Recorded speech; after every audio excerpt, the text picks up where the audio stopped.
or run on in, which is what happened with Law in this episode. It's going to be a lot of me. Mostly me interviewing Alexander Svetsky. Easy to pronounce. He's from Satlantis.io. I actually learned a lot about crypto and Bitcoin. And if it ain't Bitcoin, it's shitcoin. Probably the title of the episode. But it's 25 minutes of a nice conversation. Law rolls in, talks about boobs, and we wrap it up. Hope you enjoy it. All right, Alexander, we can just go ahead and get into it. Law is running late, so we're just going to do the get to know you part here. Go ahead and tell us your name, what you're about, and any sort of links you want us to be directed to. No worries, man. So name is Alexander Svetsky. I'm funny enough, more people know me for my writing online than they do for my business stuff, but I've been more of an entrepreneur in my life. Made every mistake in the book, as I'm sure every single entrepreneur realizes the older they get. They realize they were dumber than what they thought at the time. So that's been like the constant learning for me. But these days I'm building a really cool events app. It's kind of like Luma or Eventbrite, but just with like Bitcoin payments and some other features, which are really cool. And if people want to know anything about me or what I'm doing, the app is called Satlantis. So like Atlantis with an S, .io. So they can check that out. And if they look up Svetsky Writes on Twitter, so SVETSKI Writes, like writing on Twitter, they can find me there. But you know what? I'm not even on fucking social media much anymore these days. I'm sick and tired of all that crap. I get too triggered, and then I go on there and start like saying a bunch of shit, and I'm like, okay, maybe I shouldn't have said that. Yeah, you got to keep it inside, and don't engage. So yeah, you just said no. So Satlantis is the ticketing app you're talking about. That's the one that you're working on now. Yes. I saw something about a cryptocurrency exchange that you started, and I guess that's how you got going in this business. What's that about? That seems like a big deal to start your own exchange. It's like one thing to make a shitcoin, whatever, but your own exchange, that's pretty badass. Yeah, man. We were the first Bitcoin only exchange / savings app in the world, actually. We didn't fuck around with any shitcoins. We didn't do any of that stuff. We were just purely I had been involved in a little bit of fintech stuff earlier, so we figured out a way to link people's bank account to their to the app, and they could just basically set automated rules to accumulate Bitcoin on a daily, weekly, monthly basis, right? So kind of like dollar cost averaging. So I guess we were classified as an exchange, and yes, you could go from dollars to Bitcoin and back. So there was an exchange functionality, but really, like the app was a savings app. That's kind of how we thought about it. And yeah, man, we were I dealt with the fucking regulators and the banks and the this and the that, and like it was a stressful business. I got out of that at the end of 2021 because I was done with the regulators, done with I was building a compliance business, not a technology company anymore. Like after about 4.5 years, and I was like, fuck this shit. I didn't sign up for this. So I stepped down as CEO, somebody else took over, and then I kind of sold my shares and moved on. So you were doing that. Was that in Australia you were doing that? Yep. So they're just as bad down there as they are up here. Yeah, and they've got even more. I mean, I would say the capacity for the US to like fuck someone over, for lack of a better term, is better. Like US. you guys are the best at that shit. Yeah, exactly. They'll find you halfway around the world on a fucking island somewhere, then they'll get you. The Aussies don't have that same sort of strength, but they're kind of like middle managers. You know what I mean? That like that guy is just like right here and just like right. Yeah, you want me sniffing in your ear and shit like that, and then follow the leader.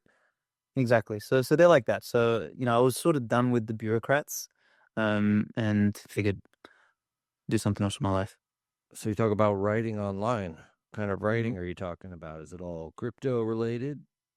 It was more this sounds cringy, but philosophy or like history and economics. Kind of like I found my own voice, kind of blending all of these like deeper concepts about, hey, you know, the world is fucked up. We're surrounded by idiots, and how can we build a better world? You know, I always looked at Bitcoin as kind of like a important instrument in that, Yeah, because no, I you have agree. this, yeah, it's you have sound money, and you know, the more you fuck around with the money, the more you fuck around with people's time preference, and the time preference is related to behavior. You know, it's like, do you just consume and think about now without thinking about the future, or do you think about the future and value that, and therefore, you know, delay gratification, all that sort of stuff, and actually use your brain? So when you screw around with the money, you distort people's time preference. You make them more present oriented instead of future oriented, and as a result, you kind of create poor behavior, and then that kind of has knock-on effects throughout society. So the idea here is that, you know, with sound money that people can't print and can't fuck around with, you can hopefully nudge people in a better direction and their behavior improves. So I kind of talked about all of that stuff. Wow. I mean, it sounds like you're going just beyond philosophy. Is that psychology and the whole deal? Because I mean, you're going deep with Yeah. it, dude. I mean, you're right though. Like a decentralized money system is what's got to happen, in my opinion. Just because this has been a while since we argued about Bitcoin, Law and I. But he's like, I'm not buying it. It's not backed by anything. I'm like, what is that piece of paper in your hand backed by? He thought it was still backed by gold, for one thing. Argued Really? about that. Yes. I said it's He's like, backed by the U.S. government, okay, which has its own staying power, sure, but like, what does that mean? Like, they literally just print whatever they want. Like, it's you know, whereas Bitcoin, it's infinitely divisible. You know, you yeah. can always add a decimal point, So like, your value is never really going to go down. It's only going to go up. I've got that right, yeah. Yes, it's infinite. Yeah, yeah, it's infinitely divisible. But it's the total supply is capped, and you know, a good sort of response to the is it capped? Sorry, is it Rose. by energy, right? So, you know, the US government can channel more energy in a military context than any other institution on Earth, which is why they are superior. Um, you know, gold is even backed by energy. It's like, how much energy does it require to extract the gold, to score the gold, to store the gold, to do all the sort of shit necessary there? Bitcoin is also fundamentally backed by energy, but it's far more efficient. The distance between the energy consumption and the guarantee of the money is very short. So with Bitcoin, you are mining, and that mining process translates into the security of the network directly. Whereas the US government or gold, you expend all this energy on all of this other fluff in order to create the guarantee that their promise for the money is going to be accurate, right? So so with the US government, it's more of a promise. With gold, it's more of a process. So Bitcoin will be able to scale in energetic load orders of magnitude greater than the US and everything like that. So ultimately, you know, yes, right now, Bitcoin is still nascent, it is still young, but we're talking about something that is designed to like last for 1,000 years. You know, we're 15 years into the game. Mm-hmm. So, you know, 50 years from now, Bitcoin's energy expenditure for securing the network will be greater than the US government's military might and all this sort of shit. Like, nobody's going to be able to touch it, right? So what you're doing by taking a bet on Bitcoin today is you're taking a bet on mathematics and cryptography being a better guarantee than the promise of some fucking Federal Reserve retard, you know, promising the Yeah. interest rates. I mean, I've never really heard it explained that way. That's cool though. Like in terms of energy, because when people hear Bitcoin, what do they always hear? Oh, Bitcoin farm sucking up all our power. And I know it's not exactly the same thing, but like they're talking about electrical energy, and it's almost like this designed flaw that people want to talk about. That it's like, well, is it really? Because when Yeah, you it's put it just a that way, feature. It's not a bug. yeah, exactly. When you put it that way, it's like, oh, well, yeah, they are spending a lot more money on making, make sure the money is real money. But yeah, that's when you started the exchange, did you keep it to just Bitcoin, or Yep. did you it was just Bitcoin straight up? Because Yep. you know, even on like Venmo has, you can buy crypto on there, and it's like they'll have a couple, here and there. And I'm just curious, like, what your take on, you know, just the various, because there's thousands of different coins to buy. How do you look at that? Yeah, it's basically there's two categories of money. There's Bitcoin or there's shitcoin. There's like nothing else. And in shitcoin land, there's everything from every single crypto, including non-crypto stuff like the US dollar, the Aussie dollar, the euro. They're all shitcoins. Everything is a shitcoin because everything is basically a promise by an institution, a group, or an organization. Bitcoin is not a promise by an institution or an organization or something. Bitcoin is a digital constitution. So, you're not expecting some group or some organization to tell you, oh, this is how much money we have. This is the money supply and this is the inflation supply or any of that sort of stuff. No, Bitcoin is like a programmatic, set in stone digital constitution that is in consensus. And you can get out of consensus if you want. So I can go today and I can, Bitcoin is a program. I can run the Bitcoin program on my computer and I can change the rules. I can go, yeah, fuck it. I don't want 21 million Bitcoin. I want 42 million. I can do that. But I knock myself out of the network because I'm no longer in sync with the rules. I'm no longer in sync with the constitution. So now I'm on my own network by myself with any other idiot who chose to jump with me and have 42 million coins instead of 21, right? So Bitcoin is really unique like this. It uses social consensus to ensure that the rules stay the same. And in order to change anything on Bitcoin, you have to convince everybody else to change as well. And this is one of the big insights that Satoshi created was he used the fact that human beings can't fucking agree on anything as the mechanism for security on Bitcoin, which means like try get 10 people to go to to figure out where they're gonna eat for dinner, right? Yeah, Never gonna happen. It's not gonna happen. So try and there's probably at least 100,000 or 500,000, somewhere in that range, nodes that are basically running the Bitcoin script, running the Bitcoin program, and they're in sync every 10 minutes. Every time a block is done, they're in sync. They catch and they sync. Try getting all of those people to change the fucking rules of anything. right. Not going to happen. The cat is out of the bag. So that is Bitcoin's security model. Everything else, every shitcoin, every crypto, every fiat currency, everything, the rules are changed by a small committee of 2 people, 5 people, 10 people, whatever. And they can vote, they can change the rules. That is the difference between Bitcoin and everything else. So when you understand that, you realize that Bitcoin is like the one sort of money that cannot be manipulated or changed or anything, which means everybody ultimately is going to find their way to it. So if you find your way there early, you're just ahead of the game. When they're making these shit coins, are they doing it off the sort of like infrastructure backbone of Bitcoin, and then, or are they having to do their own thing each time and like write their own script, whatever? Okay. So there's 2 ways. You can copy the Bitcoin code and you can create what's called a fork by changing the code. So that's like Bitcoin Cash, Bitcoin Gold, Bitcoin this, Bitcoin that, right? Or you can create your own blockchain and then you can issue your own token. That's more like Ethereum, Solana, and all these other shitcoins, right? So the similarity between the Ethereums and the Solanas is that they use a similar sort of technological substrate to Bitcoin, so they call it the blockchain, but it's their own proprietary shit that they launched. So they're closer. In fact, Ethereum is closer to the Federal Reserve. All you've done is replace the bankers with some nerds. So the nerds just issue their own money, and they're like, oh yeah, trust us. We're not going to change the monetary policy, and they've changed the monetary policy like 20 times already. I mean, does it ever frustrate you how much of life is a pyramid scheme? How many things are just like a freaking Ponzi scheme, whatever you want to call it? I mean, Dude, totally. Like everything's become a Ponzi scheme. The problem is though, when the money is a fucking scam, everything becomes a Ponzi scheme. right. Yeah. And that's the big problem Bitcoin's trying to solve, right? Is that you fix the money and you get a really nice knock-on effect because everything else starts to demonetize.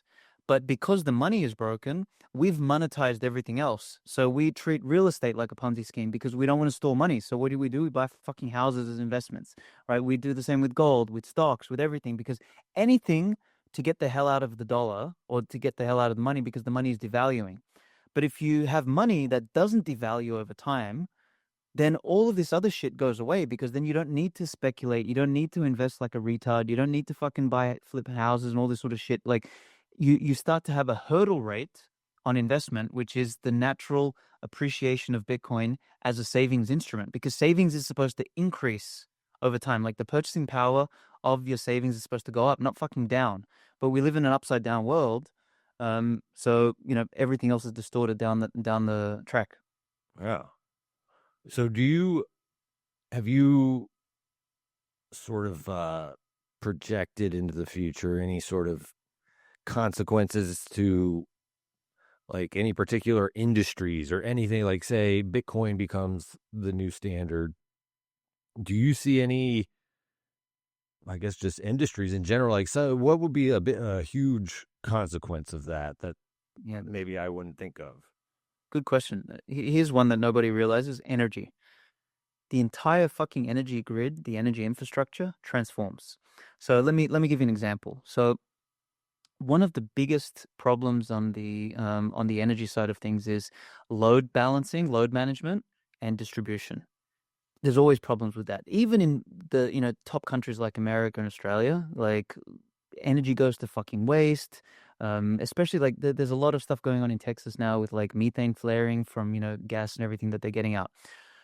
You could take Bitcoin and you can put a Bitcoin mine next to a energy grid provider like coal station, methane flaring, and all this sort of stuff. And when you have excess capacity, you can channel that into Bitcoin and you can transform that excess capacity into money so that you can load balance and therefore use those extra credits to better to give more competitive energy pricing, whatever. You can start to transform the entire grid, because now you've merged energy and money, which are the two fundamental layers of a civilization. You can't have a civilization of any kind without an energy grid or a monetary network. So Bitcoin kind of fuses into the energy grid, and it allows you to better distribute energy. You can also seed energy into places where you don't have a current grid. You can go and put a fucking mining plant in the middle of nowhere in the middle of Africa, with solar panels, for example. And then around that miner, you can start to then build a factory where the extra power can go into the factory, and then you can start growing out from there. And you can literally seed energy with money into new places where it didn't exist before, and you can start to interconnect the entire fucking energy infrastructure of the world. And then ultimately, what you end up getting is energy gets priced in what? In Bitcoin, not in fucking dollars. Yeah. So then you have this beautiful symbiosis. So that is going to transform the entire world. Whoa. That's crazy to think about. I never even realized that was a possibility.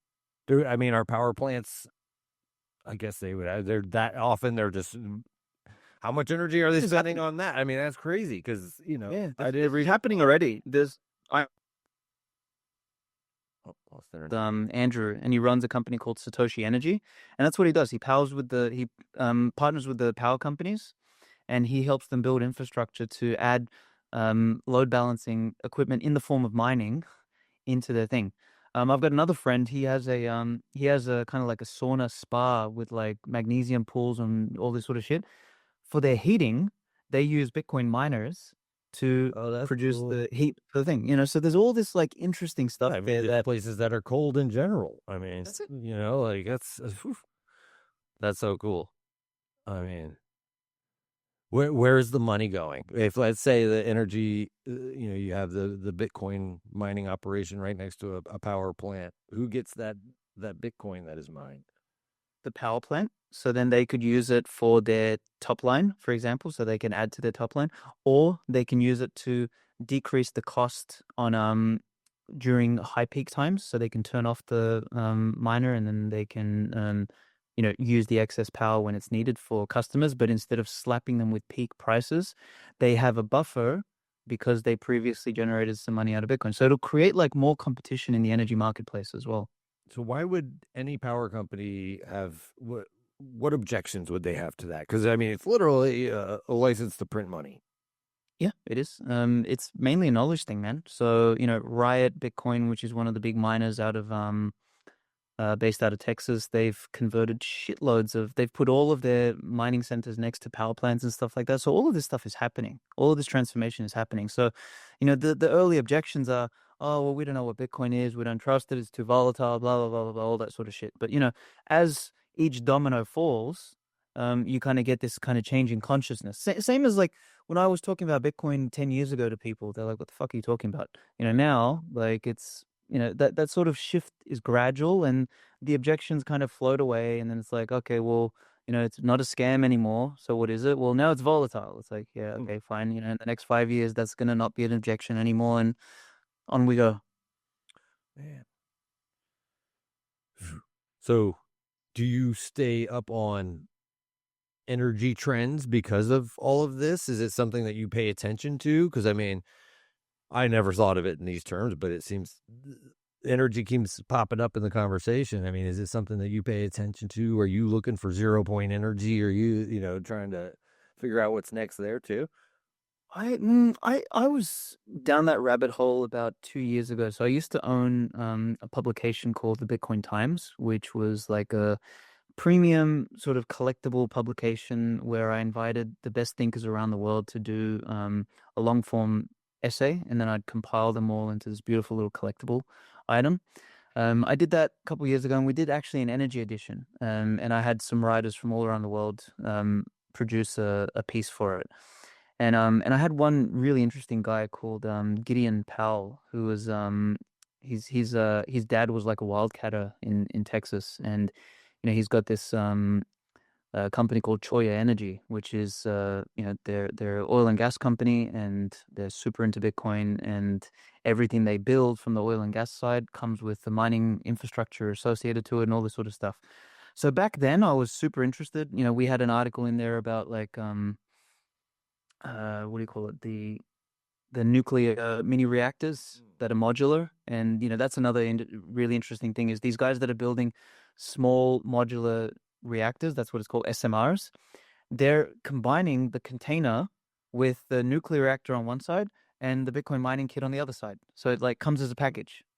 So they can drop that into anywhere, and it just generates power, and whatever power is not being used by the community or by the industry or whatever, it just goes into the miners, and it offsets the cost. So like there's this beautiful symbiosis. So I used to be really down that rabbit hole. These days I'm busy building the app and just had a first baby and all that sort of stuff, so not as much anymore. But dude, it's super fucking interesting, man. I hope that comes to fruition, the conspiracy side of me. If, let's say, there was a bad actor in the government that wanted to destroy Bitcoin, or at least put a hurting on it, how would that go down? And Law has just walked in the building. Right, Oz? What's up, buddy?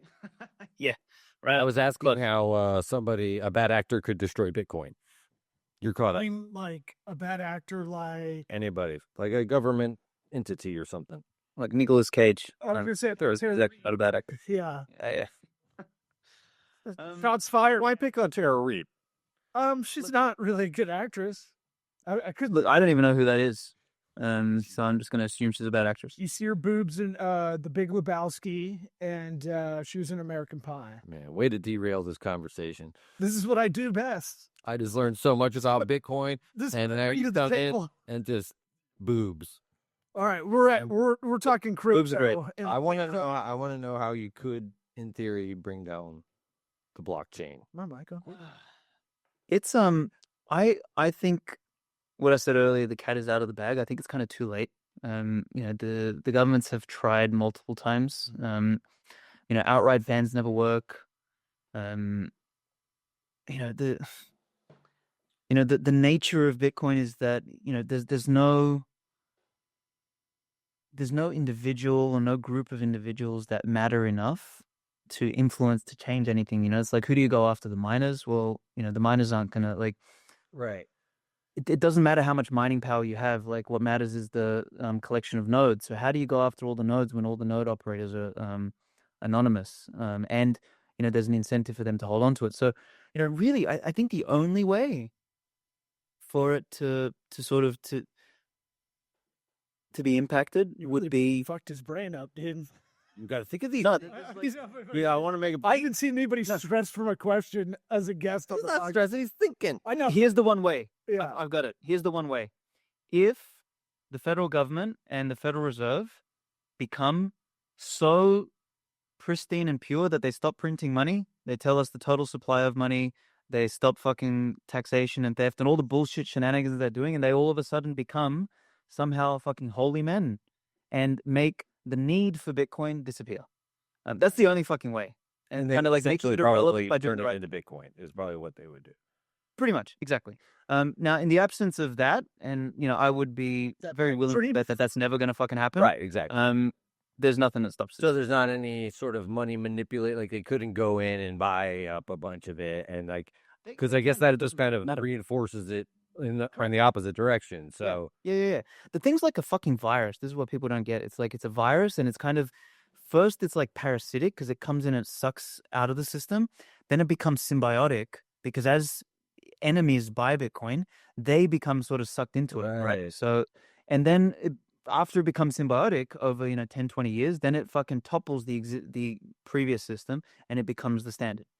So it's kind of we're in the symbiosis stage. Like the parasite stage is gone. That was like the stage 1. Now it's like it's in the institutions. yeah, Coming in, going, let me eat them. Like, yeah, I don't know. I'm coming in hot. yeah, I know. I apologize for being late. I had a potential client that's like, hey, I got a couple of questions. I was like, let me pull over real quick. Here's my thing. Do we talk about the origins of Bitcoin and the mystique around it and this tall tale that I don't think exists the more I think about it? What, Satoshi? Yeah, you could go back in episodes and I was like, I kind of like the lore of it, but the more I've thought about it, and sparingly here and there over the years, the more I don't think it's a real story. Well, no. Person. Well, I mean, what do you mean the story that this guy invented it and nobody can find him? Yeah, like that and like a mathematical equation of like that no one can figure out, or like I don't know, that decentralized it. Well, Bitcoin is definitely real, and no, it's like, real. happened. Don't get me wrong. I just think it's like the Bible a little bit, like Genesis. If you take Genesis at its word, well, can be glad Alexander's here. I'm glad he's here to explain what he was agreeing with me. I was good. No, it's actually kind of like that. If you fast forward 100, 200 years, it's going to be like a myth. Kind of like, the sort of the Genesis story in the sense. I mean, we call the first block in Bitcoin the Genesis block, right? Because that is where it emerged from. That's right. There was so the one thing you said that was incorrect was the sort of equation or something like that. That's no equation and jump in here and I'm speaking for the guy at the bar that talks about this. Yes, this is how it's presented to me a lot of the times. I know that's not right. I'll disentangle that for you. Yeah. So basically, it wasn't an equation that was solved. It was a problem of coordination that was solved. So there's this concept called the Byzantine generals problem, which is how do you get a bunch of people who to coordinate? So the Byzantine generals to coordinate to attack the castle at the same time. If you have to send messages to each other, but the messenger could send an alternate message. So like the messenger could be a bad egg, right? So how do you get them all? Mm-hmm. Sorry? A Game of Thrones kind of game theory. Kind of Game of Thrones. So yeah, picture that. So you got a castle and you've got a bunch of generals. The only way they can take the castle is if they all attack at once. But they can't communicate directly with each other. They have to communicate through some sort of medium, some sort of messenger. And that messenger, if they are an enemy, unknown enemy, they tell one of the people not to attack, and then you all fail, right? So that was always in decentralized systems, that was always a problem. Is like, how do you get people who can't communicate directly, who do not know each other, to agree on something, to come to consensus on a regular basis? That's the problem that Satoshi solved, and the solution to that problem was a mixture of things. It was using cryptography. It was using an incentive mechanism, which is, effectively the Bitcoin currency. It was the time it was launched. It was the fact that it was laughed at in the beginning. So all of these things happened in the real world that came to actually make Bitcoin work. So a lot of it was like luck. A lot of it was timing. A lot of it was, technical infrastructure. A lot of it was all of this stuff. Could it have been done better? Potentially, technically speaking. But what makes Bitcoin special is that you actually can't go back in time and plant the seed again so that the same events happen one after the other. Like there was no way for Satoshi, for example, to predict that Silk Road was going to happen, right? Silk Road was the drug website, if you remember that. Like Silk Road actually And you was could the get a hit first. on. You could order an assassin if you wanted. Yeah, whatever you wanted. But the whole That's what point that of guy it got was, went to prison. it was for the a reason. first. It was the first real use case for Bitcoin. Yeah. There was no way to predict that. So that happened, and then that sort of created in the minds of like the early adopters that, holy shit, Silk Road was taken down, but Bitcoin wasn't touched. It couldn't be touched. So then it created more trust. More people were willing to mine, more people were willing to buy, more people were willing to build wallet infrastructure, all this sort of shit. So Bitcoin is effectively decentralized through its usage and through the way it's spread into civilization. That's the part you can't replicate. Because that you can't, like, the only way to replicate is to go back in time and do it again. And we don't have fucking time machines yet. So, Yeah, like, that's what's he said that very confidently. I mean, who knows? Avengers. Here's some more law. Don't get me started. People Don't think get me started. Bitcoin was kind Time of heist? invented in the future and dropped into the past. So that's that's part Oh of it. man, I might need to have you back to talk about just that. Wait, I missed that. What do you say? Said that there's some people that think Bitcoin was created in the future and then dropped in the past. Oh shit! Like an Tenet.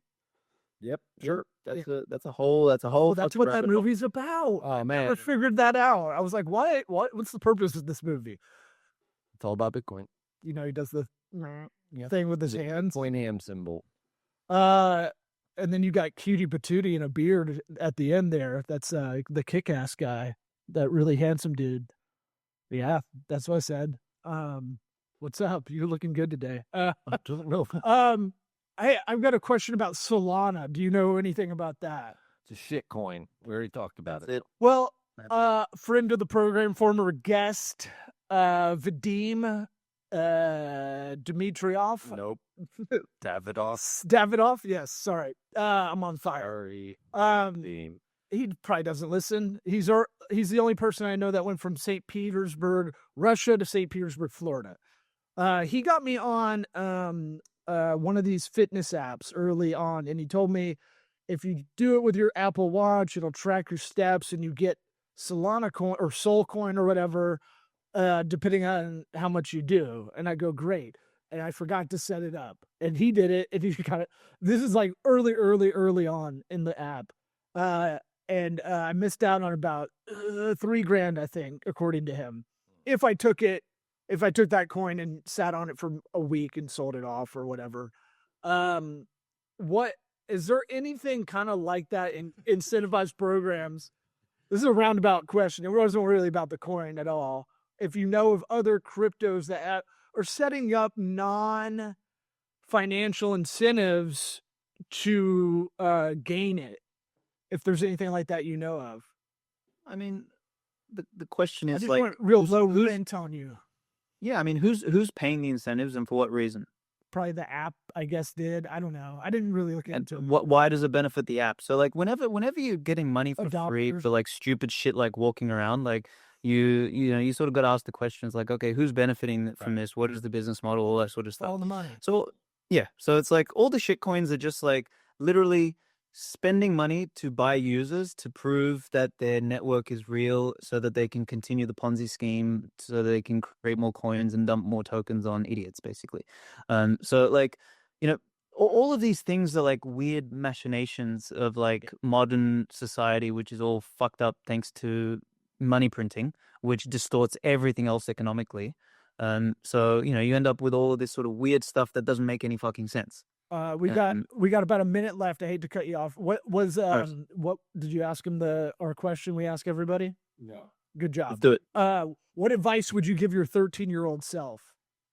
13. Oh shit. And you're saying my Study- hot Tua coin is not very good? No.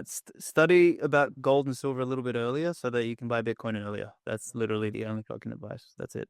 Because yeah, I got onto the gold and silver train a little bit late, kind of 2011, 2012.